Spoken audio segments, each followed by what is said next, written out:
El aire en la oficina del gestor Raúl Figueroa era tan frío y estéril como el cristal del rascacielos que nos contenía. En el piso 14 de la calle de la Reforma se sentía como un lugar donde se embalsaman sueños, no donde se firman futuros. Frente a mí, sobre la mesa de caoba que reflejaba una versión distorsionada de mi rostro de 72 años, mi hijo Carlos deslizó un fajo de papeles con la seguridad de quien mueve una pieza ganadora en un tablero de ajedrez. Su esposa, Brenda, a su lado, examinaba su teléfono con un desinterés casi insultante, como si el desmantelamiento de mi vida fuera menos interesante que las ofertas de un centro comercial. Cada segundo en esa sala se estiraba, cargado de una tensión silenciosa que solo yo parecía sentir. «Mamá, ya está hecho. La casa se vendió», dijo Carlos, su voz desprovista de cualquier emoción que no fuera impaciencia. Evitaba mi mirada, fijando la suya en un punto abstracto sobre mi hombro. «Tienes 24 horas para sacar tus cosas. Sé práctica».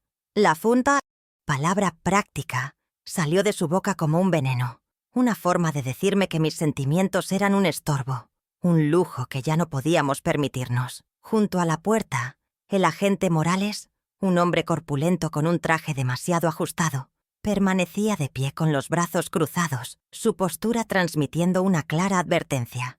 No era un mediador, era un guardia, asegurándose de que la anciana no causara problemas. Mi voz, cuando finalmente salió, fue apenas un susurro que luchó por encontrar espacio en el silencio opresivo de la oficina. ¿Mi casa? No fue una pregunta de incredulidad, sino una afirmación de un hecho que mi corazón se negaba a procesar. Era la casa que había comprado con el sudor de mi frente, la que había llenado con el aroma de mis guisos y el sonido de las risas de un niño que ya no reconocía. La secretaria que había traído el café momentos antes me lanzó una mirada de lástima fugaz antes de retirarse, como si mi dolor fuera contagioso.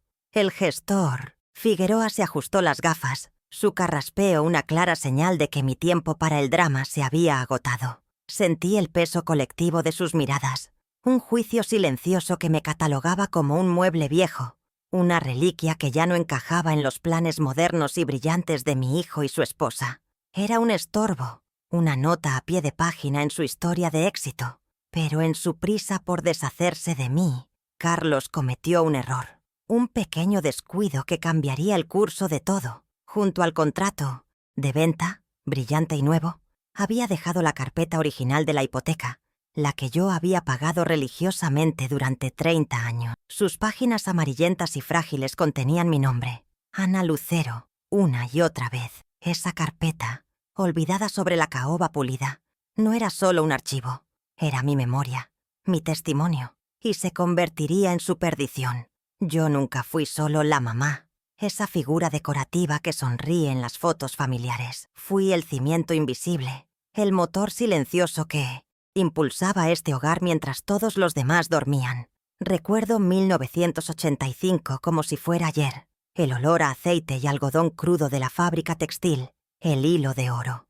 Mis días comenzaban a las 6 de la mañana y terminaban a las 10 de la noche. 15 años de turnos dobles, de manos agrietadas y espalda adolorida.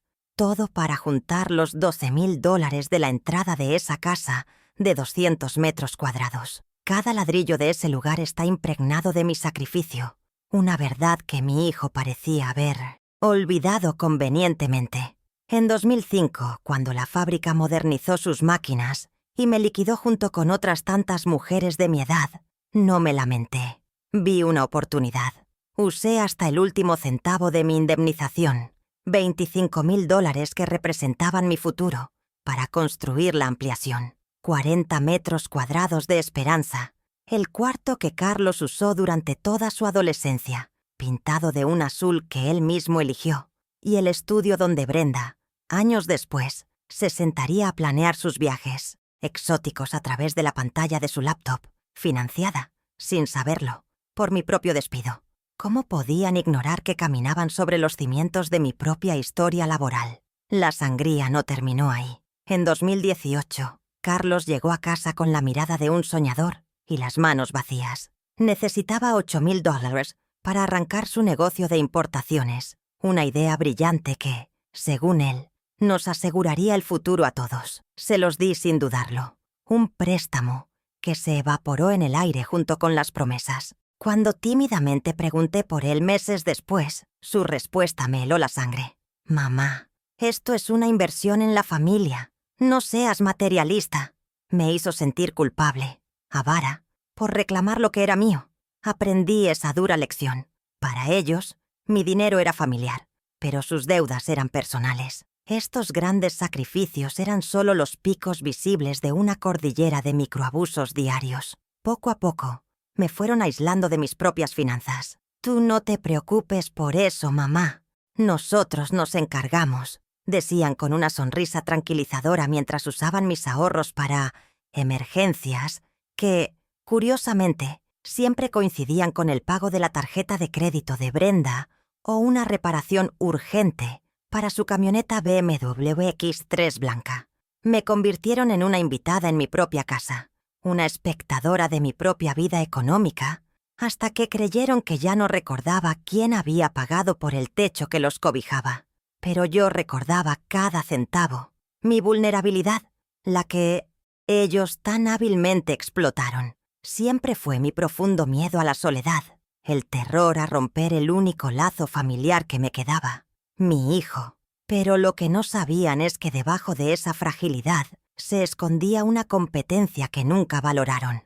Poseo una memoria fotográfica para los detalles y una organización meticulosa que roza la obsesión.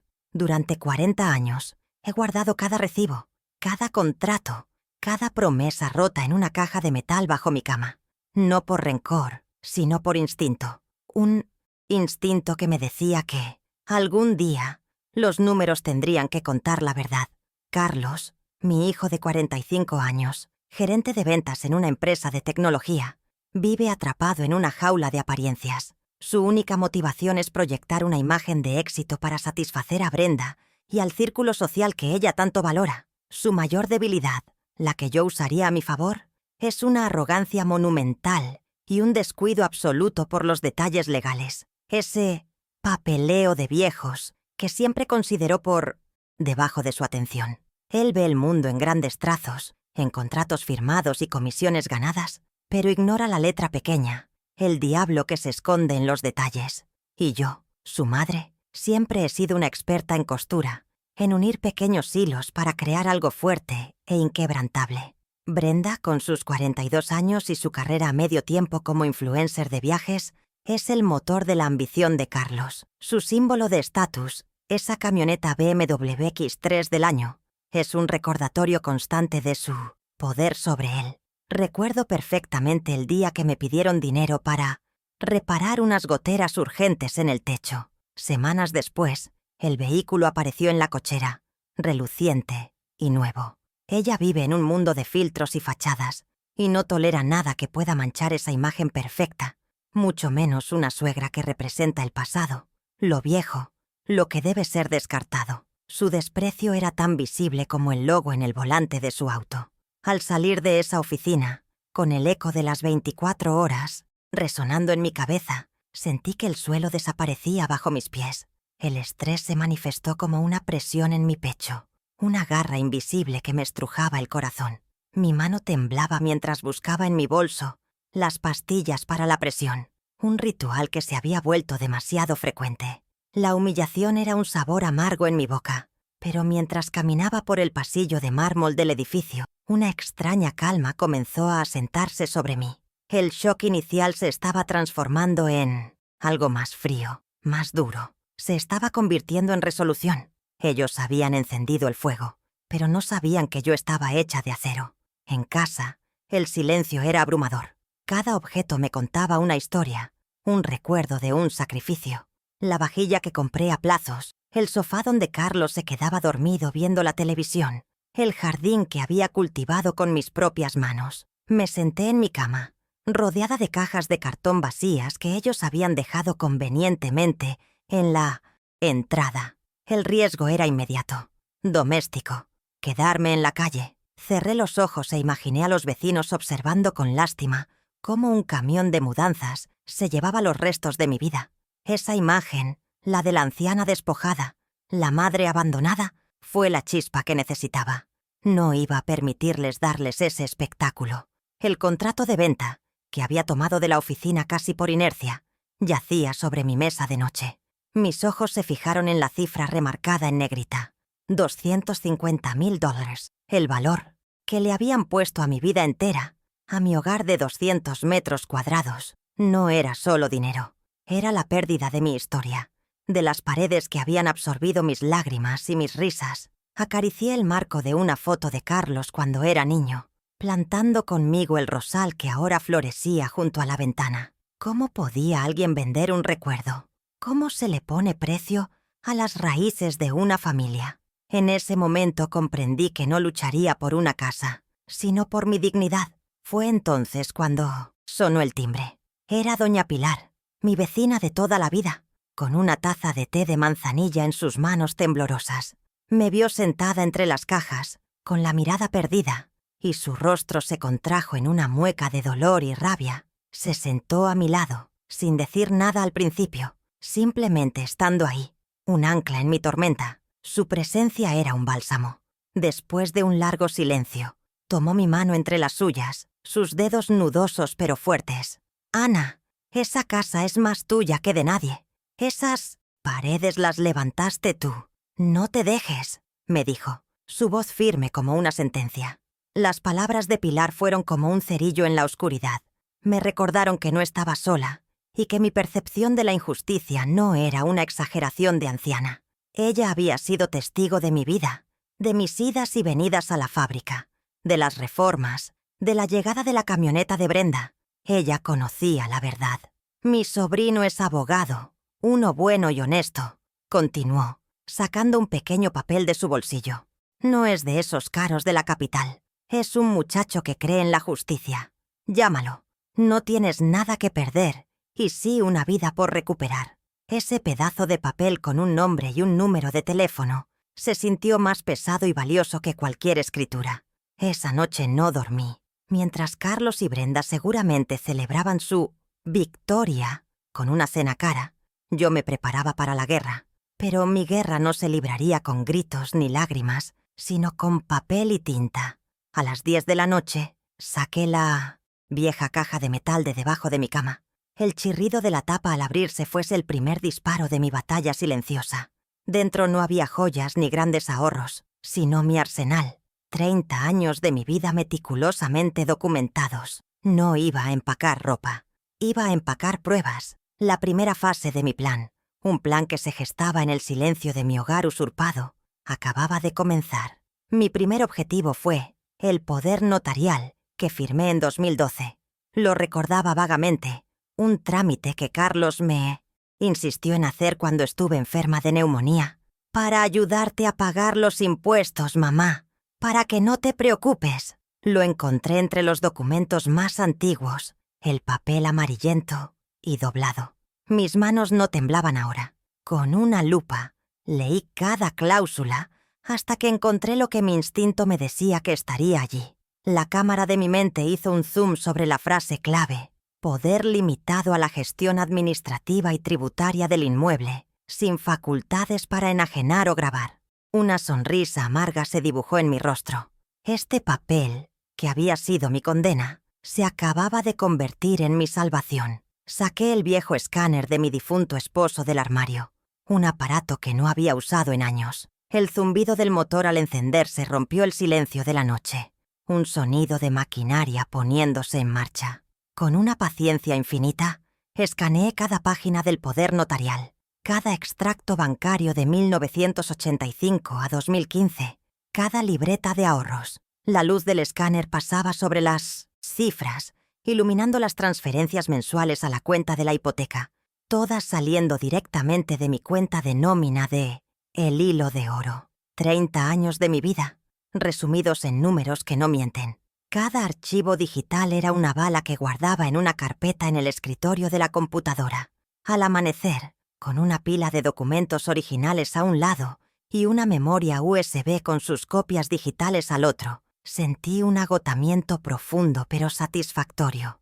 El sol que entraba por la ventana ya no parecía una amenaza que iluminaba mi desgracia. sino un aliado que me daba la bienvenida a un nuevo día, el primer día de mi contraataque. Me preparé una taza de café, el aroma llenando la cocina, y miré el número de teléfono que Pilar me había dado. Era hora de hacer la llamada. La noche de la documentación había terminado. Comenzaba el día de la acción legal, y sabía que no habría vuelta atrás. A las 9 en punto de la mañana, estaba sentada en la modesta pero ordenada oficina de David, el sobrino de Pilar. Era un hombre joven, de unos 35 años, con una mirada seria y atenta que inspiraba confianza. No había caoba ni vistas panorámicas, solo estanterías llenas de libros de leyes y un aire de trabajo honesto. Le entregué la carpeta con las copias impresas y la memoria USB. Observé su rostro mientras leía, cómo sus cejas se fruncían en concentración y luego se alzaban en sorpresa. No me interrumpió ni una sola vez, simplemente leyó, asintiendo lentamente, su expresión volviéndose cada vez más grave. Cuando terminó, cerró la carpeta y me miró directamente a los ojos. Su calma era el contrapunto perfecto a la tormenta que yo había vivido. «Señora Lucero», dijo, su voz tranquila pero cargada de convicción. «Lo que su hijo ha hecho no es solo una traición moral. Aquí hay un caso claro de abuso de confianza y, muy probablemente, administración fraudulenta. El poder que usted le otorgó era explícitamente limitado. Usarlo para transferir la propiedad a su nombre y luego venderla es un acto ilegal. Por primera vez en 24 horas, sentí que podía respirar hondo. La justicia tenía un nombre y un rostro, y estaba sentado frente a mí. El plan de David fue rápido y preciso. No había tiempo que perder. A las 4 de la tarde de ese mismo día, envió una notificación extrajudicial al gestor, Raúl Figueroa, a la notaría donde se firmó la venta, y a los compradores, cuya información figuraba en el contrato. El documento, redactado con una precisión legal implacable, informaba de la existencia de una disputa legal sobre el título de propiedad, adjuntando una copia del poder notarial limitado. «Esto congelará la transacción de inmediato», me explicó David. «Nadie completará un pago por una propiedad cuyo título está en duda. Hemos ganado tiempo, el recurso más valioso que tenemos ahora». Con el primer golpe asestado, llegaba el momento de la segunda fase de mi plan, la trampa. Necesitaba más que solo documentos. Necesitaba su confesión, su arrogancia como prueba irrefutable. Esperé hasta el día siguiente para que la noticia del bloqueo aún no les hubiera llegado. Marqué el número de Carlos, ensayando mi voz para que sonara frágil, resignada. Cuando contestó, le hablé con la dulzura de una madre derrotada. «Hijo, he estado pensando. Tienes razón. Debo ser práctica. Pero me gustaría despedirme de la casa, de mis recuerdos. ¿Podríamos tener una última cena familiar el sábado? Solo nosotros, para cerrar el ciclo en paz». Hubo una pausa al otro lado de la línea. Pude imaginarlo, hinchado de orgullo, creyéndose magnánimo. «Claro, mamá», respondió finalmente, su tono condescendiente. «Me parece una buena idea. Es importante que aceptes la nueva realidad. Brenda y yo estaremos allí». Colgué el teléfono y una sensación de poder helado recorrió mis venas. Él creía que iba a una cena de rendición, a recibir mi bendición para su nueva vida. No sabía que acababa de aceptar una invitación a su propio juicio. La trampa estaba puesta, y el escenario sería el mismo lugar que intentó arrebatarme, el comedor de mi casa. Para fortalecer mi caso, necesitaba una prueba más personal, una que saliera de su propia boca. Un par de días después, volví a llamarlo, esta vez con la grabadora de mi viejo smartphone activada. Adopté un tono de confusión, de anciana que no entiende los trámites. «Carlos, cariño, todavía hay algo que no comprendo», le dije, mi voz temblando ligeramente. «¿Cómo pudiste vender la casa tan rápido? Pensé que esos papeles llevaban mucho tiempo». Su risa fue corta y llena de soberbia, exactamente como esperaba. Era la risa de alguien que se siente más listo que nadie. «Ay, mamá, es que tú no entiendes de estas cosas», comenzó. Su tono paternalista era música para mis oídos. «Fue fácil. Usé el poder que me diste hace años. ¿Recuerdas? El que firmaste cuando estabas enferma. Con eso puse la casa a mi nombre primero, para agilizar todo. Legalmente la casa era mía para venderla. Todo perfectamente legal. No te preocupes. Cada palabra era una pala cavando su propia fosa. Guardé la grabación, un archivo de audio que titulé Justicia. La ley no siempre entiende de lazos familiares, pero sí entiende de pruebas. Y él me acababa de entregar la más contundente de todas. Mientras tanto, David había hecho su propia investigación en el registro público. Me llamó para darme la última pieza del rompecabezas. Lo tengo, Ana. La escritura de transferencia. Tal como él confesó, usó el poder limitado para transferir la propiedad a su nombre hace 2 años. La fecha es clara, 20 de marzo de 2020. Me envió una copia por correo electrónico. Ver ese documento con su firma estampada en un acto de traición oficial fue doloroso, pero también fue la confirmación final. Ahí estaba el engaño, en tinta negra sobre papel timbrado. No había lugar a dudas. Mi arsenal estaba completo. Los días previos a la cena del sábado fueron extraños. Me movía por la casa no como alguien que está a punto de ser desalojada, sino como la dueña que prepara su hogar para un evento importante. Limpié cada rincón, pulí la platería que había heredado de mi madre y compré flores frescas para el centro de la mesa. Era una preparación meticulosa, casi ceremonial. No estaba montando un escenario para una despedida, sino para una restitución. Cada mantel planchado, cada copa reluciente, era un acto de reafirmación de mi lugar en ese hogar. El silencio de la casa ya no era de soledad, sino de expectación. Llegó el Loimiancianos, sábado por la noche. Puse la mesa para 4. Carlos y Brenda, por supuesto. Pero también había un lugar para doña Pilar y otro para David, a quien presentaría como un viejo amigo de la familia. Pilar llegó primero, su presencia sólida y reconfortante. David llegó poco después, con un maletín de cuero que contenía la verdad impresa y encuadernada. Cuando el timbre sonó de nuevo y vi a Carlos y Brenda en la puerta, sonrientes y relajados, sentí una calma absoluta. Habían venido a presenciar mi rendición. Qué equivocados estaban. Estaban a punto de ser los protagonistas de mi renacimiento. La cena comenzó con una falsa normalidad. Carlos hablaba de sus planes, del viaje a Europa que Brenda ya estaba organizando con el dinero de la venta. «Un crucero por las islas griegas, mamá. Te enviaremos postales», dijo Brenda con una sonrisa que no le llegaba a los ojos. Yo asentía, servía el estofado que tanto le gustaba a mi hijo y dejaba que se sintieran cómodos en su victoria. David y Pilar permanecían en un silencio observador, sus roles aún no revelados. Dejé que Carlos se sirviera una segunda copa de vino, que su arrogancia se inflara hasta el punto de estallar. Finalmente llegó el momento. Carlos levantó su copa, el vino tinto brillando bajo la luz del candelabro. «Un brindis», anunció con grandilocuencia, «por los nuevos comienzos y por mi madre, que finalmente entiende que la vida sigue y que hay que ser prácticos». Brenda chocó su copa con la de él, una sonrisita de triunfo en sus labios. Pilar me miró, y yo le devolví una mirada casi imperceptible. Era la hora. El telón estaba a punto de levantarse. Lentamente levanté mi copa de agua, el gesto atrayendo todas las miradas. «Salud, hijo», dije, mi voz serena y clara, cortando el aire festivo. Hablando de comienzos y finales, he estado revisando algunos papeles viejos últimamente.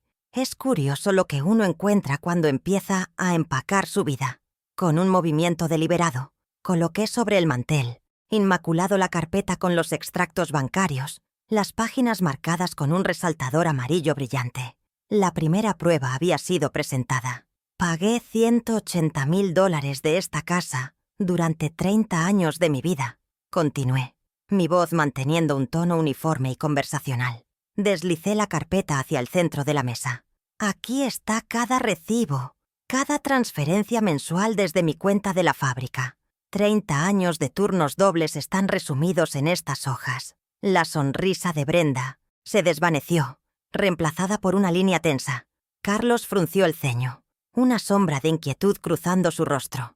El ambiente en el comedor cambió instantáneamente. El aire se volvió denso, pesado. Antes de que pudiera formular una respuesta, saqué una copia del poder notarial de 2012 y la puse junto a los extractos. «Recuerdo haberte dado este poder, Carlos. Fue para que pagaras los impuestos cuando estuve enferma. Un acto de confianza de una madre hacia su hijo. Hice una pausa, mirándolo fijamente. Te di permiso para administrar, no para robar. Te di mi confianza, no mi hogar. El color desapareció del rostro de mi hijo. «Eso no es cierto», espetó, su voz subiendo de tono. El poder era total. Tenía plenos poderes. Fue entonces cuando David, mi viejo amigo de la familia, intervino. Su voz era la personificación de la calma profesional, un contraste devastador con la creciente histeria de Carlos. «De hecho, señor Lucero, no los tenía», dijo, abriendo su maletín.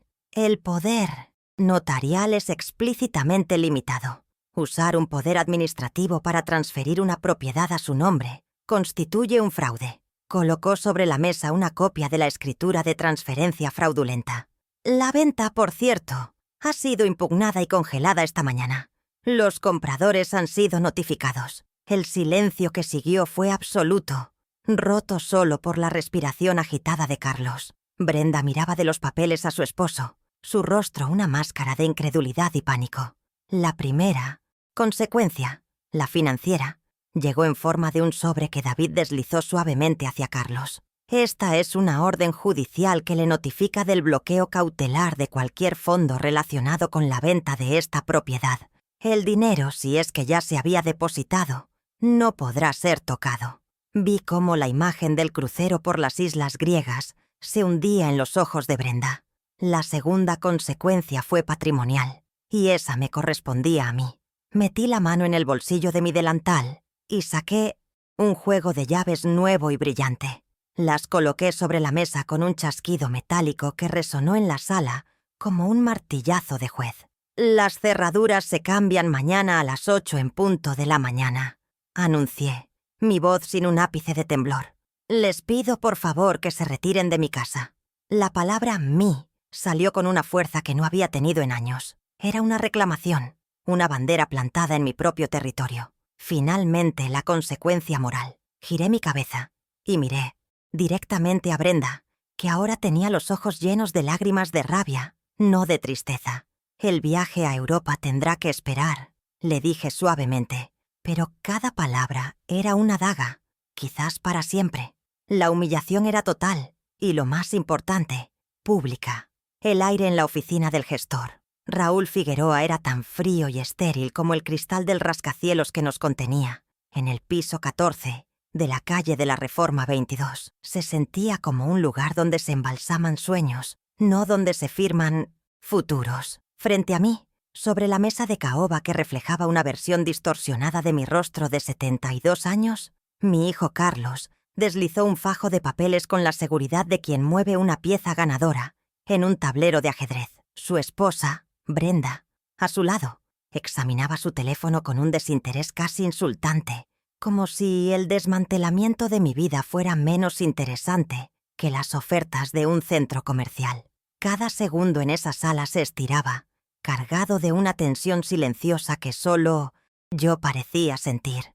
«Mamá, ya está hecho. La casa se vendió», dijo Carlos, su voz desprovista de cualquier emoción que no fuera impaciencia.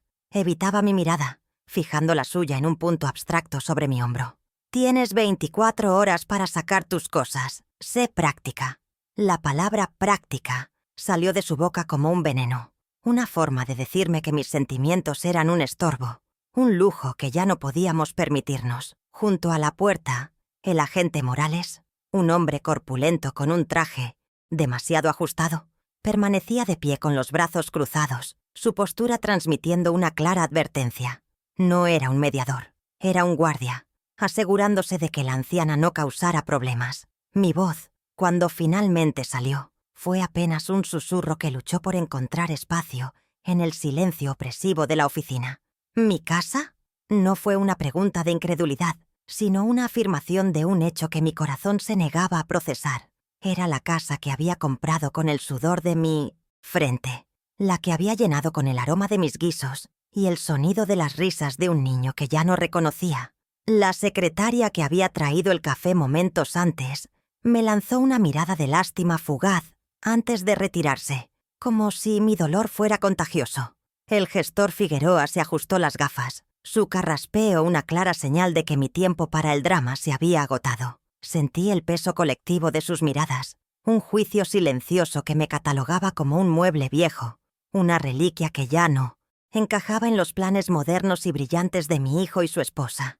Era un estorbo, una nota a pie de página en su historia de éxito.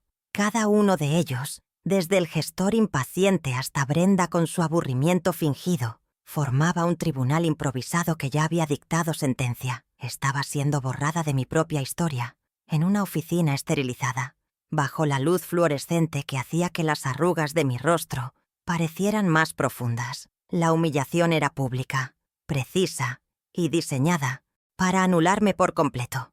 Pero en su prisa por deshacerse de mí, en su arrogante certeza de la victoria, Carlos cometió un error, un pequeño descuido que cambiaría el curso de todo. Junto al contrato de venta, brillante y nuevo, había dejado la carpeta original de la hipoteca, la que yo había pagado religiosamente durante 30 años. Sus páginas amarillentas y frágiles, contenidas en una cubierta de cartón desgastado, parecían un artefacto de otro mundo sobre la superficie pulida de la caoba. Era un detalle insignificante para ellos, un archivo viejo que debía ir a la basura. ¿Cómo iban a saber que ese era el único documento que realmente importaba?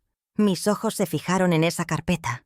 Mi nombre, Ana Lucero, estaba escrito a mano en la etiqueta, con mi propia caligrafía de hace décadas. Podía sentir el peso de esos 30 años, de los turnos dobles en la fábrica, el hilo de oro, de cada centavo ahorrado con sacrificio. Esa carpeta, olvidada sobre la mesa, no era solo un archivo. Era mi memoria, mi testimonio, la prueba tangible de que esa casa era mía, mucho antes de que él decidiera que era suya para vender. Era el ancla de mi pasado y, sin que ellos lo supieran, la llave de mi futuro. El contraste entre el papel viejo y el contrato nuevo era la metáfora perfecta de mi situación. Mientras Carlos y el gestor intercambiaban sonrisas de satisfacción, una calma gélida comenzó a extenderse por mis venas, desplazando el pánico inicial. El shock se estaba transformando en algo más duro, más afilado, una resolución. Con un movimiento lento y deliberado, mientras Brenda le mostraba a Carlos algo en su teléfono, deslicé mi bolso sobre la mesa y con un gesto casi imperceptible cubrí la vieja carpeta. En un segundo, la arrastré dentro, junto a mi cartera y mis pañuelos. Ellos creían haberme despojado de todo, pero acababan de entregarme el arma más poderosa. Esa carpeta fue su primer error, pero no sería el último. Yo nunca fui solo la mamá, esa figura decorativa que sonríe en las fotos familiares y sirve la cena caliente. Fui el cimiento invisible, el motor silencioso que impulsaba este hogar mientras todos los demás dormían, soñando sueños que yo misma financiaba con mis desvelos. Recuerdo el año 1985 como si fuera ayer, el olor penetrante a aceite y algodón crudo que se adhería a mi ropa y a mi piel en la fábrica textil, el hilo de oro. Mis días comenzaban a las 6 de la mañana, con el sonido de las sirenas de la fábrica, y terminaban a las 10 de la noche, cuando mis manos, agrietadas y doloridas, por fin podían descansar. 15 años de mi vida se quedaron entre esas máquinas ruidosas. 15 años de turnos dobles para juntar, dólar por dólar, los $12,000 de la entrada de esa casa. Cada ladrillo de ese lugar, de esos 200 metros cuadrados que ellos ahora consideraban una simple mercancía, está impregnado de mi sacrificio, una verdad que mi hijo parecía haber olvidado convenientemente. Para él, la casa siempre estuvo ahí, sólida y segura, como un hecho de la naturaleza. Pero yo recuerdo el peso de cada billete que entregué en la notaría, el temblor de mis manos al firmar la hipoteca. Fue el resultado tangible de 5.435 días de trabajo ininterrumpido, de almuerzos fríos comidos de pie junto a un telar, y de navidades en las que mi único regalo era un turno extra pagado. Esa casa no fue una herencia, ni un golpe de suerte. Fue una conquista personal, una fortaleza construida con la fibra de mi propia resistencia. En el año 2005, cuando la fábrica modernizó sus máquinas y me liquidó junto con otras tantas mujeres de mi edad, no me lamenté. Vi una oportunidad donde otros veían un final. Usé hasta el último centavo de mi indemnización, $25,000 que representaban mi único seguro para la vejez, para construir la ampliación, 40 metros cuadrados de esperanza, de futuro para mi hijo. Recuerdo supervisar a los albañiles, asegurándome de que cada pared estuviera perfectamente alineada, que cada ventana dejara entrar la máxima luz posible.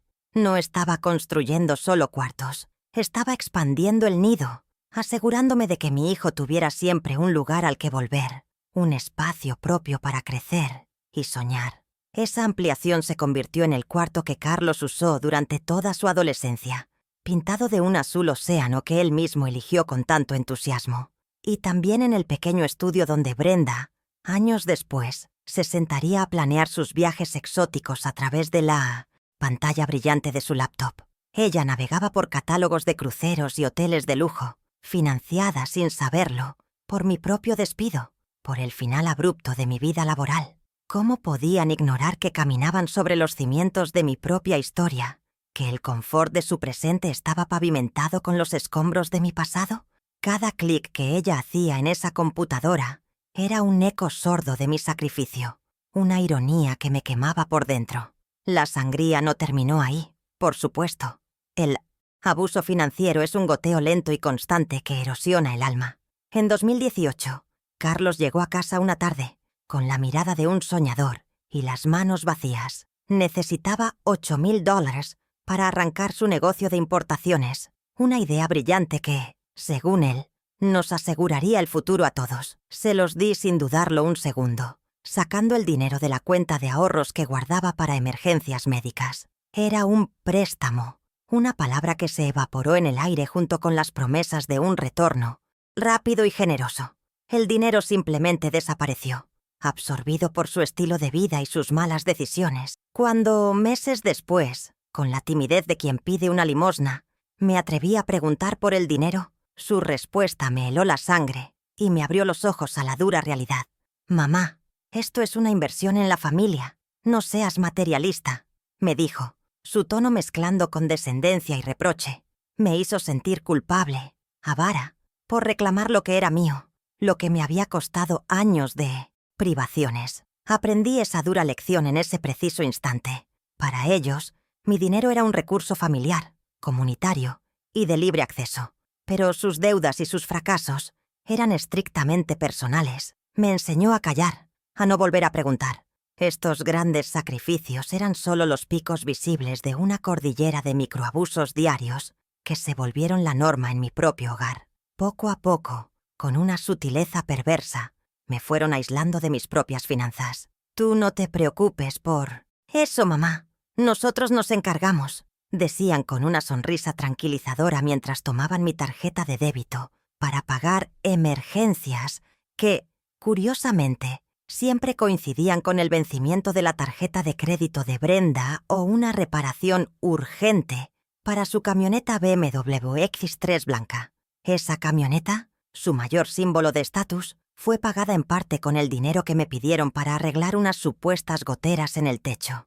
Me convirtieron en una invitada en mi propia casa, una espectadora de mi propia vida económica, hasta que creyeron que mi memoria se había vuelto tan frágil como mis huesos. Pensaron que ya no recordaba quién había pagado por el techo que los cobijaba, por la comida que llenaba su refrigerador, por la electricidad que alimentaba sus lujos. Asumieron que la vejez me había despojado no solo de mi fuerza, sino también de mi lucidez y mi dignidad. Pero se equivocaron. Yo recordaba cada centavo, cada excusa, cada promesa rota, y cada uno de esos recuerdos, lejos de debilitarme, se había ido acumulando en mi interior como pólvora seca, esperando la chispa adecuada. Mi vulnerabilidad, la que ellos tan hábilmente explotaron durante años, siempre fue mi profundo miedo a la soledad, el terror a romper el único lazo familiar que me quedaba en el mundo, mi hijo. Pero lo que no sabían es que debajo de esa fragilidad se escondía una competencia que nunca valoraron ni se molestaron en descubrir. Poseo una memoria fotográfica para los detalles y una organización meticulosa que roza la obsesión. Durante 40 años he guardado cada recibo, cada contrato, cada estado de cuenta, en una caja de metal bajo mi cama. No por rencor, sino por instinto. Un instinto que me decía que, algún día, los números tendrían que contar la verdad que las palabras intentaban ocultar. Carlos y Brenda seguramente celebraban su victoria con una cena cara en algún restaurante de moda, brindando por su futuro brillante. Mientras tanto, yo me preparaba para la guerra. Pero mi guerra no se libraría con gritos ni lágrimas, sino con papel y tinta, con el silencio de los hechos irrefutables. A las 10 de la noche saqué la vieja caja de metal de debajo de mi cama. El chirrido de la tapa al abrirse fue el primer disparo de mi batalla silenciosa. Dentro no había joyas ni grandes ahorros, sino mi arsenal. 40 años de mi vida meticulosamente documentados. No iba a empacar ropa, iba a empacar pruebas. El olor a papel viejo y a tiempo contenido llenó la habitación, un aroma que para mí era el perfume de la justicia. Mi primer objetivo fue el poder notarial que firmé en 2012. Lo recordaba vagamente, un trámite que Carlos me insistió en hacer cuando estuve enferma de neumonía. Para ayudarte a pagar los impuestos, mamá, para que no te preocupes. Lo encontré entre los documentos más antiguos, el papel amarillento y doblado en 4 partes. Mis manos no temblaban ahora, se movían con la precisión de la costurera que fui, buscando la hebra suelta que desharía todo el tejido de su mentira. Con una lupa que perteneció a mi difunto esposo, recorrí cada cláusula, cada palabra impresa en esa tipografía anticuada, hasta que mi corazón dio un vuelco. Ahí estaba, clara como el agua. La cámara de mi mente hizo un zoom sobre la frase clave, la que ellos habían pasado por alto en su arrogancia. Poder limitado a la gestión administrativa y tributaria del inmueble, sin facultades para enajenar o grabar. La leí una y otra vez, saboreando cada sílaba.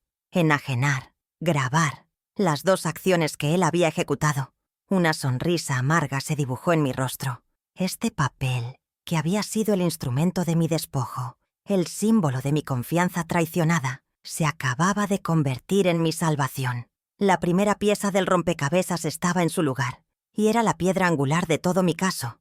Este documento no era una opinión, era una ley privada entre él y yo. Con esa primera victoria en mis manos, mi energía se renovó. Profundicé en la caja de metal, mis dedos rozando los bordes de viejas libretas de ahorro del Banco Nacional, esas de pasta dura y páginas cosidas. Encontré los extractos bancarios que abarcan desde 1985 hasta 2015, 30 años de disciplina financiera documentada mes a mes. Los extendí sobre la colcha de mi cama, creando un mosaico de mi vida laboral. Cada página era un testimonio silencioso de los turnos dobles, de los almuerzos saltados, del sudor que se secó en mi frente bajo las luces de la fábrica. Eran solo números en un papel, pero para mí eran el eco de mi sacrificio. Saqué un marcador amarillo brillante de mi costurero. Su color neón, un anacronismo vibrante sobre el papel sepia. Con una paciencia infinita, comencé a resaltar cada transferencia mensual a la cuenta de la hipoteca, todas saliendo directamente de mi cuenta de nómina, del hilo de oro. La línea amarilla avanzaba a través de las décadas, una estela luminosa que conectaba mi trabajo con cada ladrillo de esa casa. $500 al mes, durante 360 meses, un total de $180,000 pagados con mi esfuerzo. El gesto de resaltar no era solo para organizar la prueba, era un acto de reclamación, de iluminar una verdad que ellos habían intentado dejar en la oscuridad. El impacto de esta segunda prueba era devastadoramente simple. Los números no mienten. Mientras Carlos se jactaba de sus logros y Brenda exhibía sus lujos, estas páginas demostraban quién había construido realmente el patrimonio familiar. La casa no era un regalo que yo disfrutaba por su generosidad. Era el fruto de mi trabajo, y ellos eran los invitados. 30 años de mi vida, resumidos en números que no mienten, susurré para mí misma. Tenía la prueba del origen, la prueba de la limitación del poder, pero me faltaba algo crucial, la prueba de su intención, de su dolo. Necesitaba que su propia arrogancia lo condenara. Al día siguiente, después de un breve descanso, preparé la siguiente fase. Tomé mi viejo smartphone, un modelo sencillo que apenas usaba, y abrí la aplicación de grabación de voz. Respiré hondo, ensayando el tono que debía usar, el de una madre confundida, frágil, casi derrotada. Marqué el número de Carlos. Necesitaba que su soberbia hablara por él, que se sintiera tan superior que no pudiera evitar jactarse de su inteligencia. Cuando contestó, puse en marcha mi actuación. «Carlos, cariño, todavía hay algo que no comprendo», le dije, mi voz temblando ligeramente. «¿Cómo pudiste vender la casa tan rápido? Pensé que esos papeles llevaban mucho tiempo». Su risa al otro lado de la línea fue corta y llena de soberbia, exactamente como esperaba. Era la risa de alguien que se siente más listo que nadie en el mundo. «Ay, mamá, es que tú no entiendes de estas cosas», comenzó. Su tono paternalista era música para mis oídos y veneno para mi corazón. «Fue fácil. Usé el poder que me diste hace años. ¿Recuerdas? El que firmaste cuando estabas enferma. Con eso puse la casa a mi nombre primero, para agilizar todo. Legalmente, la casa era mía para venderla. Todo perfectamente legal, no te preocupes». Cada palabra era una pala cavando su propia fosa, una confesión clara y sin ambigüedades. Colgué el teléfono, mis manos firmes, miré la pantalla de mi celular, donde la barra de audio mostraba las ondas de su voz, la prueba gráfica de su traición. Guardé la grabación, un archivo de audio que titulé simplemente «Justicia». La ley no siempre entiende de lazos familiares rotos o de corazones heridos, pero sí entiende de pruebas. Y él me acababa de entregar la más contundente de todas, envuelta en su propia arrogancia. Tenía el documento que limitaba su poder, y ahora tenía su propia voz, admitiendo que lo había excedido deliberadamente. El cerco se estaba cerrando, pero faltaba la pieza final, la que conectaría el poder con la venta. Mientras tanto, David, el sobrino de Pilar, había hecho su propia investigación en el registro público de la propiedad. La llamada entró por la tarde, su voz tranquila pero cargada de una energía contenida. «Lo tengo, Ana. La escritura de transferencia. Tal como él confesó por teléfono, usó el poder limitado para transferir la propiedad a su nombre hace 2 años. La fecha es clara y no deja lugar a dudas. 20 de marzo de 2020. Me explicó que me la enviaría por correo electrónico de inmediato. Sentí un escalofrío recorrer mi espalda. La traición no era reciente. Había sido un plan premeditado, ejecutado en silencio mucho antes de la humillación en la oficina. Minutos después, abrí el archivo adjunto en mi vieja computadora. El documento oficial apareció en la pantalla, con sus sellos y su lenguaje legalista. La luz del monitor iluminaba mi rostro mientras mis ojos buscaban los detalles clave.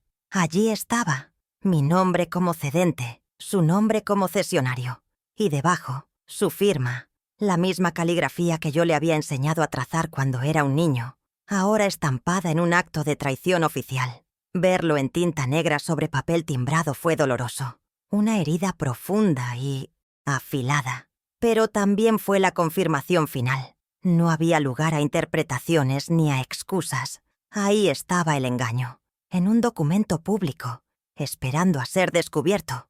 Mi arsenal estaba completo. Tenía el poder notarial que demostraba la limitación, los extractos bancarios que probaban mi propiedad original, la grabación de su confesión y ahora, la escritura fraudulenta que constituía el acto delictivo en sí mismo. Cada prueba encajaba con la otra como las piezas de una maquinaria perfecta. No era solo la historia de una madre herida, era el expediente de un fraude. Con todos los documentos impresos y ordenados en una nueva carpeta, me sentí lista. La noche de las pruebas había terminado. Ahora comenzaba el tiempo de la estrategia. El día que me dieron para empacar fue el día que empecé a construir mi defensa. La noche cayó sobre mi casa, pero no trajo consigo el terror que Carlos y Brenda esperaban. En lugar de la desesperación de una anciana despojada, encontraron un silencio denso, estratégico. Las cajas de cartón que habían dejado en la entrada, como ataúdes para mi vida pasada, permanecían vacías. Yo no iba a empacar ropa ni recuerdos. Iba a desempacar 40 años de pruebas. Saqué el viejo escáner de mi difunto esposo del armario. Un aparato pesado y ruidoso que no había usado en una década. Su zumbido al encenderse no fue un sonido de obsolescencia, sino el motor de mi contraataque poniéndose en marcha. La guerra no se declararía con gritos, sino con el metódico zumbido de una máquina. Con una paciencia que solo los años y la costura pueden enseñar, pasé las siguientes 5 horas alimentando al escáner.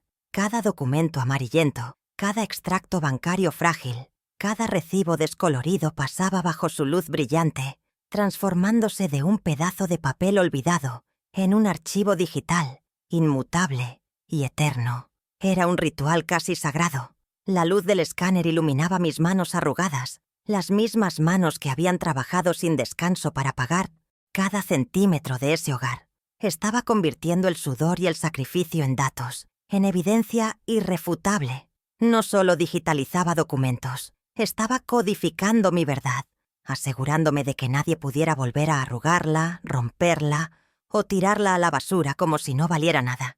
Cada archivo guardado era una puntada más en la red que estaba tejiendo a su alrededor. Cerca de las 3 de la madrugada, el trabajo estaba hecho. Sostenía en la palma de mi mano una pequeña memoria USB, un objeto insignificante que contenía el peso de una vida entera. Se sentía más valiosa que cualquier joya. Afuera, la ciudad dormía, ajena a la batalla silenciosa que se libraba dentro de estas paredes. Carlos y Brenda probablemente dormían el sueño de los justos, o más bien, de los injustos que se creen impunes. Miré el pedazo de papel con el número de David, el abogado. El sol que pronto se asomaría por la ventana no sería el testigo de mi desalojo, sino el heraldo de mi ofensiva. Mañana no llamaría para pedir ayuda, llamaría para dar instrucciones. El tiempo de llorar había terminado. El tiempo de actuar acababa de comenzar. A las 8:30 de la mañana siguiente, me preparé para mi reunión. Elegí mi mejor traje de falda, uno de color azul marino que siempre me hacía sentir digna. Me arreglé el cabello con esmero y me puse un discreto collar de perlas, el único lujo que me permití en mi vida. No quería parecer una víctima pidiendo limosna, sino una mujer de negocios a punto de cerrar el trato más importante de su vida. Al mirarme al espejo, no vi a la anciana frágil que ellos habían humillado en esa oficina de cristal. Vi a Ana Lucero, la mujer que había construido un hogar desde cero, la que había sobrevivido a una fábrica, a la viudez y a la soledad. Y ahora iba a sobrevivir a su propio hijo. La oficina de David, el sobrino de Pilar, era el antídoto perfecto al veneno de la oficina de Figueroa. Estaba en un edificio antiguo en el centro, un lugar con carácter y alma. No había caoba pulida ni vistas panorámicas, sino estanterías de madera repletas de libros de leyes que olían a sabiduría y a trabajo honesto. David era un hombre joven, de unos 35 años, con una mirada seria y atenta que inspiraba una confianza inmediata. Le entregué la carpeta con las copias impresas y la memoria USB sin decir mucho. No le conté una historia de dolor. Le presenté un caso. Observé su rostro mientras leía, buscando cualquier señal de duda o vacilación. Necesitaba un aliado, pero, sobre todo, necesitaba un guerrero. Mientras David pasaba las páginas, su expresión fue un mapa de la justicia tomando forma.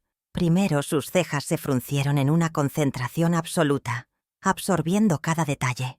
Luego, al llegar a la cláusula del poder notarial, vi un destello de sorpresa, seguido de un endurecimiento de su mandíbula. No me miró con lástima, sino con una indignación profesional, fría y controlada. Asentía lentamente con la cabeza, no como si estuviera descubriendo algo nuevo, sino como si las piezas de un rompecabezas que ya intuía estuvieran encajando perfectamente. En sus ojos no vi a una anciana confundida que necesitaba ser rescatada. Vi cómo reconocía la premeditación, el abuso y, sobre todo, la solidez de mi evidencia. Su silencio era la validación que mi alma necesitaba. Cuando finalmente levantó la vista, sus ojos se encontraron con los míos. Su voz, tranquila pero cargada de una convicción de acero, fue como un bálsamo. «Señora Lucero», dijo, cerrando la carpeta con un gesto decidido. «Lo que su hijo ha hecho no es solo una traición moral. Aquí hay un caso claro de abuso de confianza y, muy probablemente, administración fraudulenta. El poder que usted le otorgó era explícitamente limitado. Usarlo para transferir la propiedad a su nombre y luego venderla es un acto ilegal, simple y llanamente. Por primera vez en 48 horas, sentí que el nudo en mi pecho se disolvía. La justicia tenía un nombre, un rostro y un plan de acción. El plan de David fue rápido y preciso. Una estocada directa al corazón de su operación. A las 4 de la tarde de ese mismo día, envió una notificación extrajudicial certificada al gestor Raúl Figueroa, a la notaría donde se firmó la venta. Y lo más importante, a los compradores, cuya información figuraba en el contrato que yo había tomado. El documento, redactado con una precisión legal implacable, informaba de la existencia de una disputa legal sobre el título de propiedad, adjuntando una copia del poder notarial limitado. Esto congelará la transacción de inmediato, me explicó David por teléfono. Nadie completará un pago por una propiedad cuyo título está en duda. Hemos ganado tiempo, el recurso más valioso que tenemos ahora. Colgué el teléfono y una oleada de poder helado me recorrió. El primer golpe había sido asestado, y ellos ni siquiera lo sabían. Imaginé a Carlos y Brenda haciendo planes, eligiendo destinos para su crucero, mientras un mensajero entregaba el sobre que haría explotar su mundo de fantasía. Mi victoria era silenciosa, invisible, pero absolutamente real. La humillación en la oficina de Figueroa se sentía lejana, como un mal sueño. Yo ya no era la pieza que ellos movían en su tablero. Me había convertido en la jugadora que estaba a punto de anunciar jaque mate. Congelar la venta era solo el primer paso defensivo. Ahora era el momento de preparar mi ataque, uno que no esperarían jamás. Al día siguiente, con la transacción legalmente paralizada, llegó el momento de la segunda fase de mi plan, la trampa.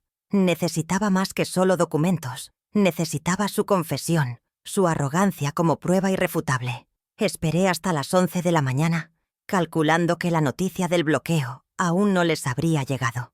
Marqué el número de Carlos, ensayando mi voz para que sonara frágil, resignada, la voz de una madre que finalmente se rinde. Era una actuación, y el papel de mi vida tenía que ser convincente, vulnerable, para que su ego se sintiera seguro y saliera a la luz. Respiré hondo, invoqué todos los años de sonrisas forzadas y silencios prudentes, y me preparé para mentirle a mi propio hijo. Cuando contestó, le hablé con la dulzura de una madre derrotada. «Hijo, he estado pensando. Tienes razón. Debo ser práctica. Pero me gustaría despedirme de la casa, de mis recuerdos. ¿Podríamos tener una última cena familiar el sábado? Solo nosotros, para cerrar el ciclo en paz», le dije, cada palabra cuidadosamente calibrada. Hubo una pausa al otro lado de la línea. Pude imaginarlo, hinchado de orgullo, creyéndose magnánimo en su victoria. «Claro, mamá», respondió finalmente. Su tono condescendiente era música para mis oídos. «Me parece una buena idea. Es importante que aceptes la nueva realidad. Brenda y yo estaremos allí». Colgué el teléfono. La trampa estaba puesta. Acababa de aceptar una invitación a su propio juicio. Mi mente se puso a trabajar de inmediato en la coreografía de esa noche. No sería una cena de confrontación, sino de revelación. Invitaría a doña Pilar, mi testigo moral, la representante de todo el barrio, que ellos habían querido engañar, y también a David, a quien presentaría como un viejo amigo de la familia. Mi as en la manga legal. Prepararía el estofado de res que tanto le gustaba a Carlos desde niño, un gesto de aparente normalidad que lo desarmaría por completo. La mesa estaría puesta con el mejor mantel, la vajilla de las ocasiones especiales. Cada detalle estaría diseñado para crear una atmósfera de falsa paz, un escenario perfecto para que la verdad cayera sobre ellos con el peso de una guillotina.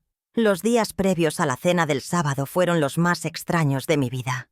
Me movía por la casa no como alguien que estás a punto de ser desalojada, sino como la dueña que prepara su hogar para un evento importante. Limpié cada rincón, pulí la platería que había heredado de mi madre y compré un ramo de rosas frescas para el centro de la mesa.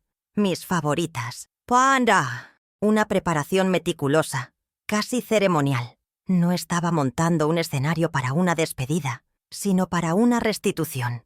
Cada mantel planchado, cada copa reluciente, era un acto de reafirmación de mi lugar en ese hogar.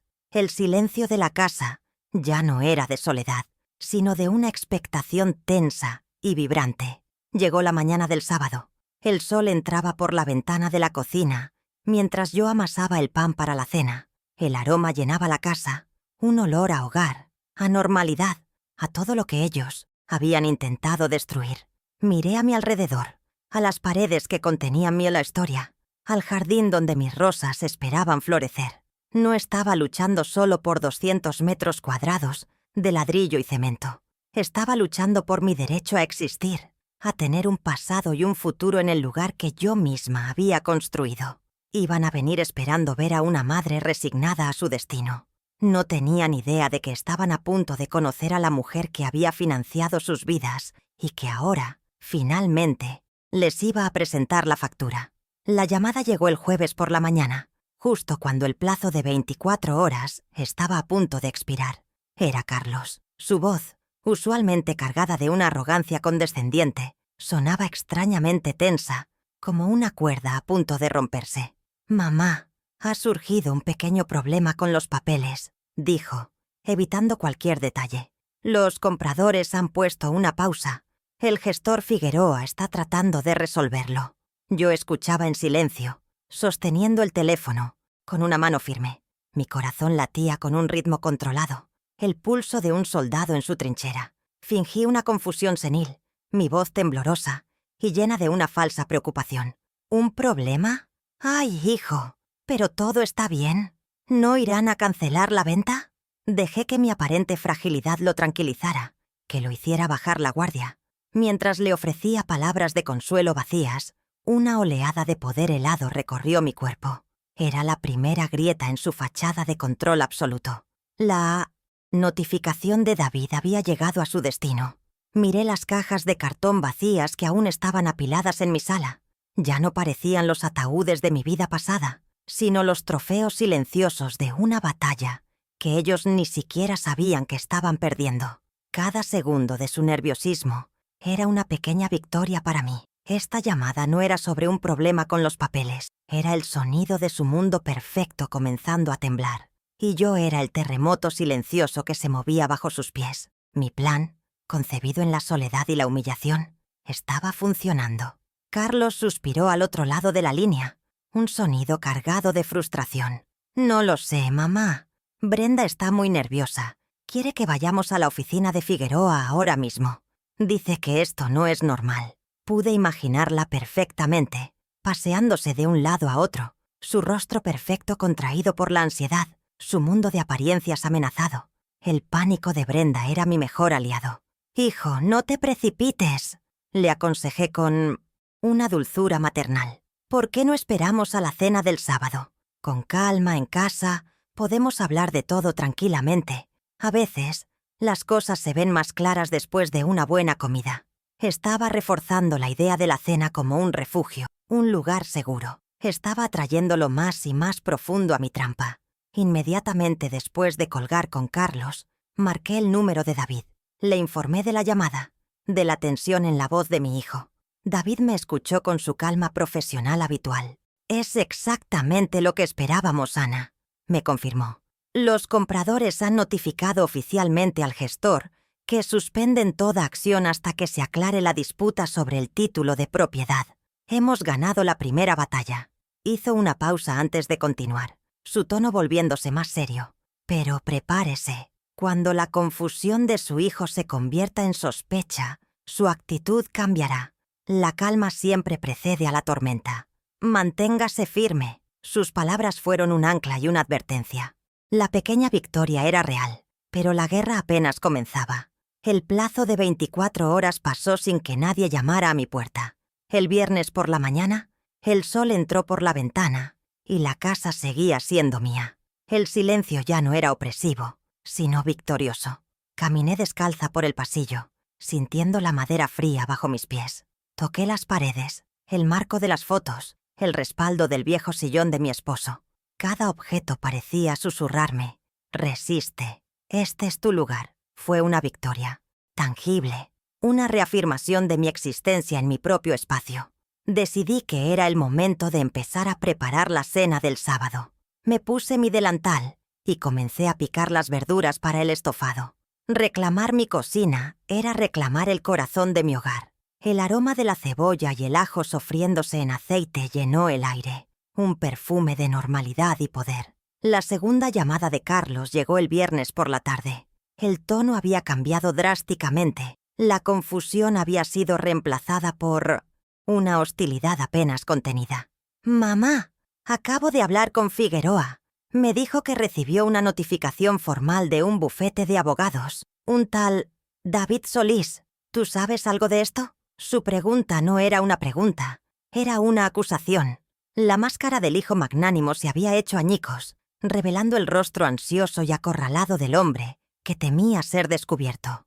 El juego había subido de nivel. Ya no se trataba de un problema burocrático anónimo.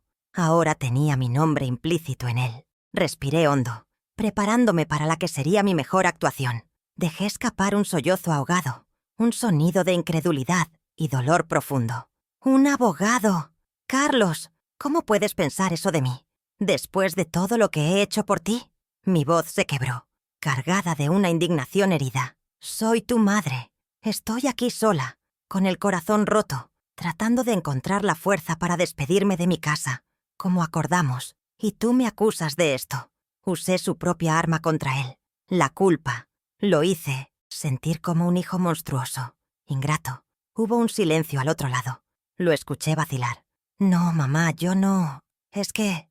olvídalo», balbuceó retrocediendo. Había ganado la escaramuza, pero sabía que la duda ya estaba sembrada en su mente. Esa noche, el aire en la casa se sentía diferente. La pequeña victoria había traído consigo una consecuencia inevitable: la tensión. La paz de mi hogar se había convertido en la calma tensa de un campo de batalla antes del amanecer. Sabía que la próxima confrontación no sería por teléfono, sería cara a cara, sobre el mantel blanco que ya había puesto en la mesa del comedor. Sentí un escalofrío que no era de miedo, sino de una extraña y fría euforia. Miré la carpeta con las pruebas, que ahora descansaba sobre la encimera de la cocina. Mi arsenal estaba listo. La cena del sábado ya no era solo una trampa, era el escenario designado para el juicio final. El sábado por la tarde, mientras el estofado burbujeaba a fuego lento, sonó el timbre. Era doña Pilar, con una pequeña bandeja de sus famosas galletas de mantequilla. Sus ojos sabios me escanearon de arriba abajo. «Estás muy seria, Ana. ¿Todo bien?», preguntó, aunque su tono sugería que ya conocía parte de la respuesta. Le ofrecí una pequeña y enigmática sonrisa. «Estoy preparando la cena de esta noche, Pilar. Será una noche memorable. Me alegro mucho de que vayas a estar aquí». No necesité decir más. Ella asintió lentamente, una mirada de fiera lealtad en sus ojos. Su presencia esa noche no solo sería la de una amiga, sería la de un testigo, la voz del barrio que validaría mi verdad. Su silencioso apoyo era el último refuerzo que necesitaba. Cuando la noche finalmente cayó, me moví por la casa con una calma ceremonial. Coloqué las pruebas en el aparador del comedor, cuidadosamente ocultas bajo un paño de lino bordado que yo misma había hecho años atrás. Cada documento estaba en su orden preciso, cada copia lista para ser revelada. Encendí las velas del centro de la mesa. La luz cálida bailaba sobre la vajilla de porcelana y las copas de cristal, creando una ilusión de paz y armonía familiar. Miré las 2 sillas vacías donde pronto se sentarían Carlos y Brenda. Venían esperando recibir mi bendición para su nueva vida, para finalizar mi rendición. No tenían idea de que estaban a punto de enfrentarse a un tribunal. La pequeña victoria de estos días me había dado el temple necesario. La guerra estaba a punto de comenzar, y yo, por primera vez en mi vida, estaba lista para dirigirla. El timbre sonó a las 8 en punto. Al abrir la puerta, los vi. Carlos y Brenda, sonrientes, relajados, con una botella de vino caro en la mano, como ofrenda de paz para la madre, a la que acababan de despojar. Entraron en mi casa como si todavía les perteneciera, admirando la limpieza y el aroma del estofado con una condescendencia que me revolvió el estómago. «¡Qué bien huele todo, mamá! Un último festín en el viejo hogar», dijo Carlos, dándome una palmada en el hombro. No, sabían que en el comedor, sentados en un silencio observador, les esperaban doña Pilar y David, mi viejo amigo de la familia. La normalidad de la escena era una fina capa de hielo sobre un abismo helado, y yo estaba a punto de romperla con un solo golpe. La cena comenzó con una falsa normalidad, una obra de teatro macabra en la que yo era la actriz principal. Les serví el estofado, el mismo que preparaba para sus cumpleaños, y llené sus copas. Carlos dominaba la conversación, hablando de sus planes, del increíble precio que habían conseguido por la casa, de cómo este movimiento inteligente aseguraría su futuro. Brenda lo apoyaba, detallando el itinerario del crucero por las islas griegas que ya había reservado. «Un crucero de 15 días, mamá. Te enviaremos postales desde Santorini», dijo con una sonrisa que no le llegaba a los ojos. Yo asentía, comía en silencio y dejaba que se sintieran cómodos en su victoria. Dejé que se sirvieran una segunda copa de vino, que su arrogancia se inflara hasta el punto de estallar. Finalmente llegó el momento.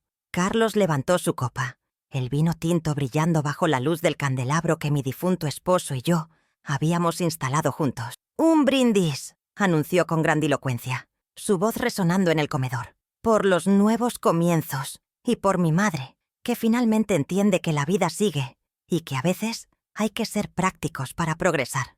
Brenda chocó su copa con la de él, una sonrisita de triunfo en sus labios. Miró a Pilar y a David como si fueran parte del público de su éxito. Pilar me miró de reojo y yo le devolví una señal casi imperceptible con los ojos. Era la hora. El telón de su farsa estaba a punto de caer estrepitosamente. Lentamente levanté mi copa de agua, un gesto deliberado que atrajo todas las miradas. El tintineo del cristal al chocar con el de ellos fue el único sonido. «Salud, hijo», dije, mi voz serena y clara, cortando el aire festivo como un bisturí. «Hablando de comienzos y finales, he estado revisando algunos papeles viejos últimamente. Es curioso lo que uno encuentra cuando empieza a empacar 40 años de vida». Con un movimiento que había ensayado 1000 veces en mi mente, coloqué sobre el inmaculado mantel blanco la primera carpeta, la que contenía los extractos bancarios. Las páginas, marcadas con un resaltador amarillo brillante, eran un faro de verdad en la penumbra de sus mentiras. La primera prueba había sido presentada. «Pagué $180,000 de esta casa durante 30 años de mi vida», continué, mi voz manteniendo un tono uniforme y conversacional, como si estuviera comentando el clima. Deslicé la carpeta abierta hacia el centro de la mesa, al alcance de sus miradas incrédulas. «Aquí está cada recibo, cada transferencia mensual, desde mi cuenta de la fábrica, el hilo de oro. 30 años de turnos dobles, de manos agrietadas y de navidades sin regalos están resumidos en estas hojas». No había emoción en mi voz, solo el peso de los hechos. Dejé que los números hablaran por mí, que el fluorescente amarillo de mis marcadores iluminara la magnitud de su ingratitud.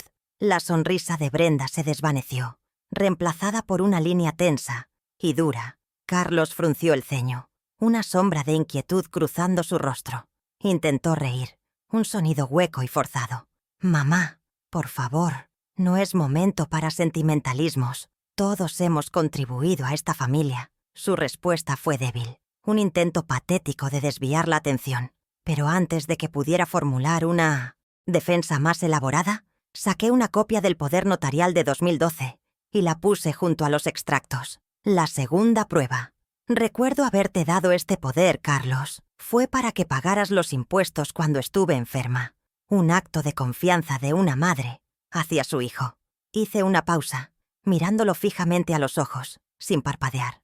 «Te di permiso para administrar, no para robar. Te di mi confianza, no mi hogar». El color desapareció por completo del rostro de mi hijo. El papel amarillento sobre el mantel blanco parecía quemarle las retinas. «Eso no es cierto», espetó, su voz subiendo de tono, perdiendo el control que tanto se esforzaba por mantener. «El poder era total. Tenía plenos poderes. Tú no entiendes de estas cosas, mamá. Siempre confundes todo». Se giró hacia David, buscando un cómplice en mi viejo amigo. «Usted es testigo.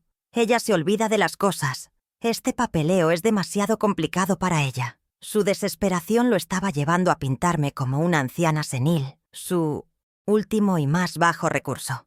Pero el rostro de David permaneció impasible, una máscara de profesionalismo glacial. Fue entonces cuando David intervino. Su voz era la personificación de la calma, un contraste devastador con la creciente histeria de Carlos. Se aclaró la garganta suavemente. «De hecho, señor Lucero, no los tenía», dijo, abriendo el maletín de cuero que había permanecido a sus pies. «Soy David Solís, el asesor legal de su madre, y puedo asegurarle que el poder notarial que ella firmó es explícitamente limitado a la gestión administrativa y tributaria». Colocó sobre la mesa una copia de la escritura de transferencia fraudulenta.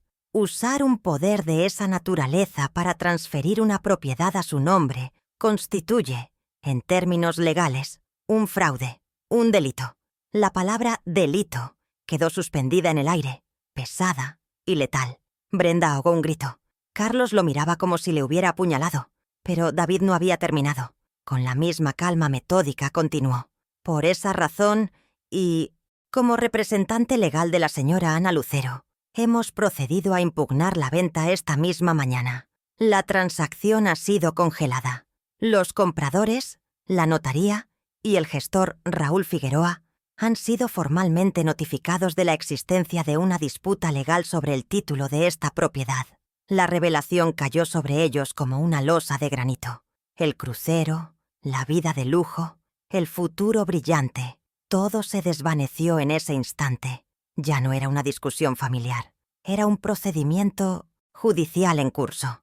El silencio que siguió fue absoluto, roto solo por la respiración agitada de Carlos. Brenda miraba de los papeles a su esposo, su rostro una máscara de incredulidad y pánico. La primera consecuencia, la financiera, llegó en forma de un sobre oficial que David deslizó suavemente por la mesa hasta detenerse justo frente al plato de Carlos. Esta es una orden judicial que le notifica del bloqueo cautelar de cualquier fondo relacionado con la venta de esta propiedad. El dinero sí, es que ya se había depositado en alguna cuenta a su nombre. No podrá ser tocado hasta que se resuelva el litigio. Vi cómo la imagen del crucero por las islas griegas se hundía como el Titanic en los ojos de Brenda. Su reacción fue inmediata y visceral. Se giró hacia Carlos, su voz un siseo agudo y lleno de pánico. «Carlos, ¿qué es esto? ¿De qué está hablando? Me dijiste que todo era legal. Me lo juraste». Su mano, adornada con un costoso anillo de diamantes, temblaba sobre la mesa. Por primera vez, lo miraba no con admiración, sino con desprecio. La fachada de la pareja perfecta, del equipo invencible, se resquebrajó frente a mis ojos. Su alianza, construida sobre la ambición y mi dinero, no era lo suficientemente fuerte para soportar el peso de la verdad. Estaba presenciando el principio del fin de su mundo artificial. Mientras ellos comenzaban a desmoronarse, llegó el momento de mi golpe final, el que reclamaría lo que era mío de forma tangible.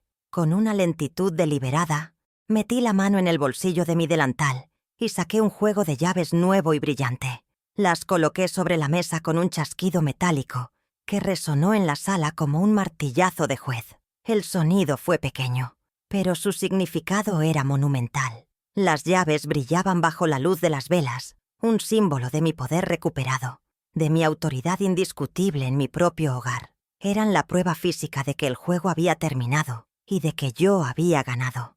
Mi voz, cuando hablé, no contenía ni un ápice de temblor. Era la voz de la dueña de casa, la matriarca que dicta las reglas. «Las cerraduras se cambian mañana a las 8 en punto de la mañana», anuncié, mirando a Carlos y luego a Brenda, asegurándome de que ambos comprendieran la finalidad de mis palabras. «Les pido por favor que se retiren de mi casa». La palabra «mí» salió con una fuerza que no había tenido en años. Era una reclamación, una bandera plantada en mi propio territorio.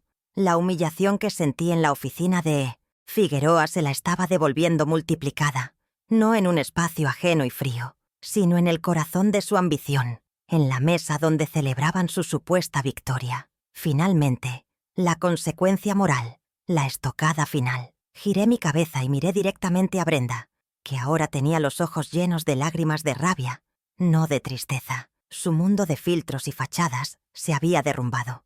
Le hablé suavemente, pero cada palabra era una daga afilada con la precisión de mis viejas agujas de coser. «El Viaje a Europa tendrá que esperar, le dije, una media sonrisa formándose en mis labios. Quizás para siempre. La humillación era total y, lo más importante, pública.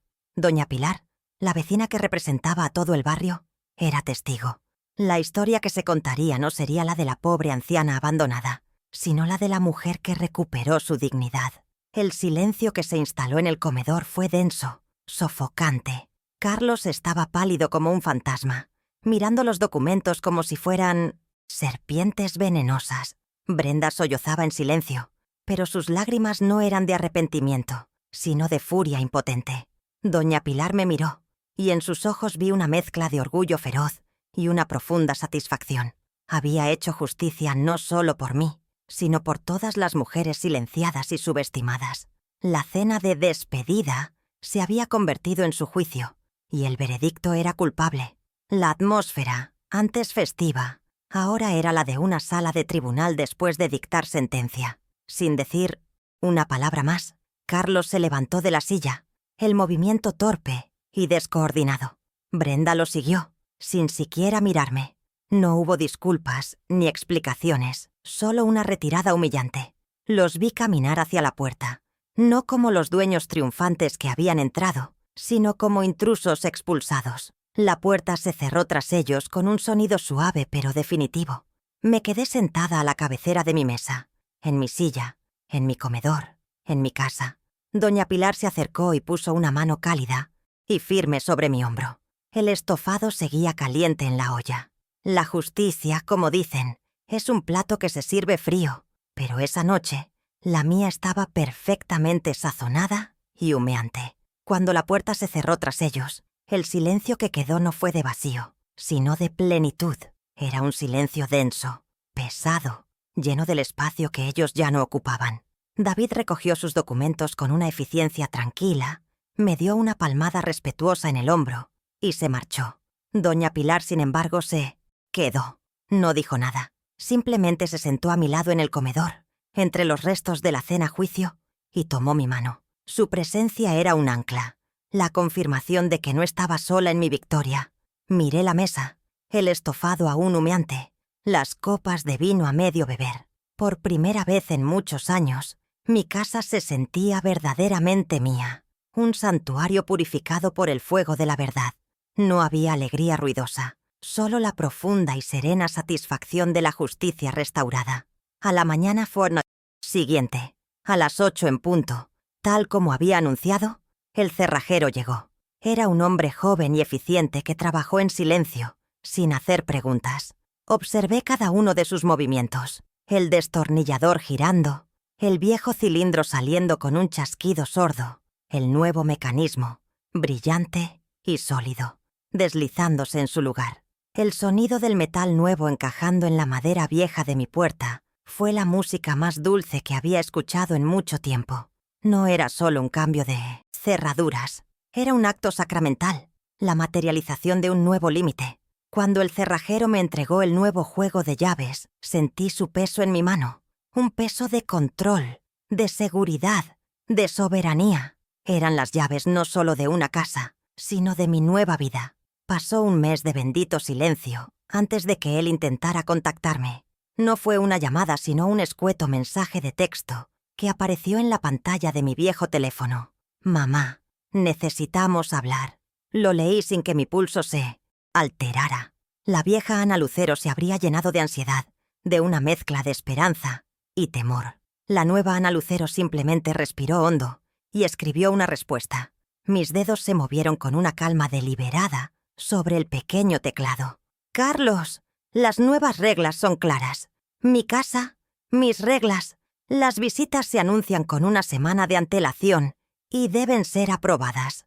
No se vuelve a hablar de dinero. Nunca. No hubo emojis, ni palabras de afecto forzado. Fue un comunicado, no una conversación». La era de la manipulación emocional había terminado. Pocos días después, él llamó. Su voz sonaba extraña, despojada de su habitual arrogancia. Intentó apelar al sentimentalismo, a la familia. Lo detuve en seco. Mi tono no era duro, sino tan firme e impersonal como el de un ejecutivo estableciendo los términos de un contrato. La familia se basa en el respeto, Carlos. Un respeto que tú y tu esposa decidieron romper. Podemos reconstruir una relación, pero será sobre una base completamente nueva. Una donde mi bienestar y mi paz son la prioridad absoluta. Estos son mis términos. No son negociables. Por primera vez, él no tuvo una respuesta ingeniosa. Se quedó en silencio, procesando que la mujer a la que había considerado un mueble viejo ahora le estaba dictando las condiciones de su propia existencia en mi vida. El estudio, ese pequeño cuarto de 40 metros cuadrados, construido con el dinero de mi liquidación, fue mi primer proyecto de reconquista. Durante semanas, lo vacié de cualquier rastro de Brenda. Saqué la silla ergonómica donde planeaba sus viajes y el escritorio minimalista que nunca usó para nada productivo. Lo pinté de un color crema luminoso y compré, con mi propio dinero, una máquina de coser nueva. Una maravilla de la tecnología moderna con cientos de puntadas diferentes. El zumbido rítmico de mi nueva máquina reemplazó el eco de sus clics impacientes en el teclado. Donde antes se tejían fantasías de lujo a mi costa, ahora se cosían telas reales, se creaban cosas tangibles, se construía un nuevo futuro con los hilos de mi propio talento. Mi rutina se transformó por completo. Mis días ya no giraban en torno a sus horarios, a sus necesidades, a la anticipación de su próxima emergencia. Ahora me despierto con el sol, no con la ansiedad. Disfruto de una taza de café en mi jardín, escuchando el canto de los pájaros en lugar del rugido del motor de su camioneta. He vuelto a leer, a escuchar la radio, a disfrutar de los pequeños placeres que había olvidado. La presión en mi pecho ha desaparecido, y las pastillas que antes tomaba a diario ahora descansan en el fondo del botiquín. He recuperado no solo mi casa, sino también mi salud. Me he dado cuenta de que la paz no es la ausencia de conflicto, sino la presencia de límites firmes. Mi nueva energía necesitaba un propósito más allá de mis propias paredes. Con la ayuda de doña Pilar, organicé un pequeño taller de costura en mi recién renovado estudio.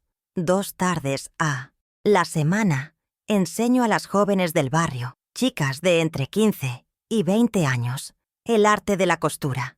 No solo les enseño a hacer un dobladillo o a pegar un botón, les enseño a crear, a tener una habilidad que les dé independencia. Ver sus rostros iluminarse cuando terminan su primera prenda es una recompensa mayor que cualquier suma de dinero. Mi casa, que una vez fue escenario de codicia y despojo, ahora es un semillero de creatividad y empoderamiento.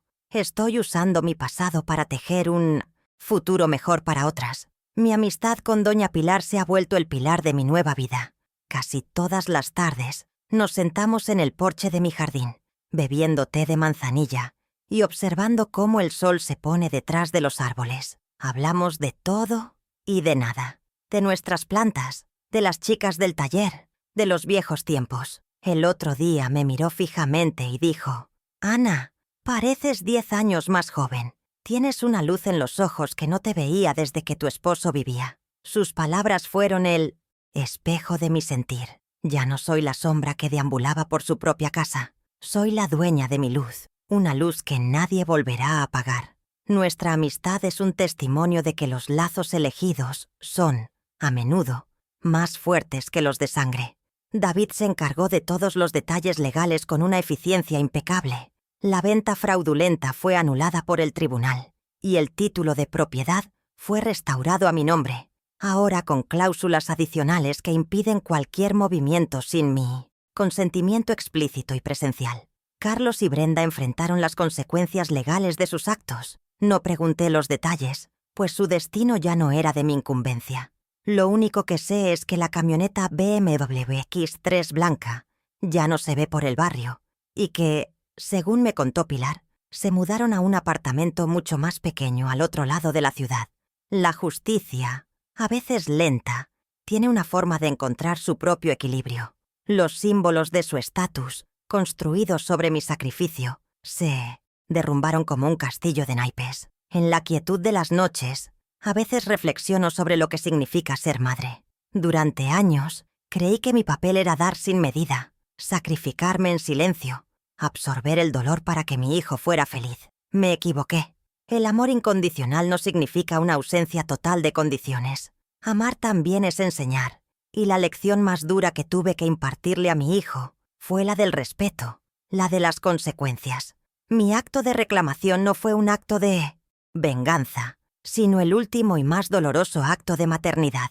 Le enseñé que la integridad tiene un valor y que la dignidad, a diferencia de una casa, no puede ser transferida mediante un poder notarial fraudulento. La escena final de mi vieja vida se ha convertido en el comienzo de mi nueva historia. Me encuentro aquí, en mi jardín, al atardecer. El aire huele a tierra húmeda y a rosas. Sostengo unas tijeras de podar nuevas, afiladas y precisas. Con cada corte, elimino una rama seca, una hoja marchita, para dejar espacio a los nuevos brotes. El rosal que planté cuando Carlos nació está más frondoso que nunca. El sol de la tarde ilumina mi rostro y siento su calor en mi piel. No hay amargura en mi corazón, solo una calma profunda, la serenidad de quien ha luchado la batalla correcta y ha ganado no solo una propiedad, sino a sí misma. El silencio ya no es soledad, es paz. Una madre puede soportar casi todo, menos que le quiten el lugar que construyó para amar. Mi hijo y su esposa aprendieron demasiado tarde que el cimiento de esta casa no era de concreto, sino de mi dignidad, y mi dignidad no está en venta.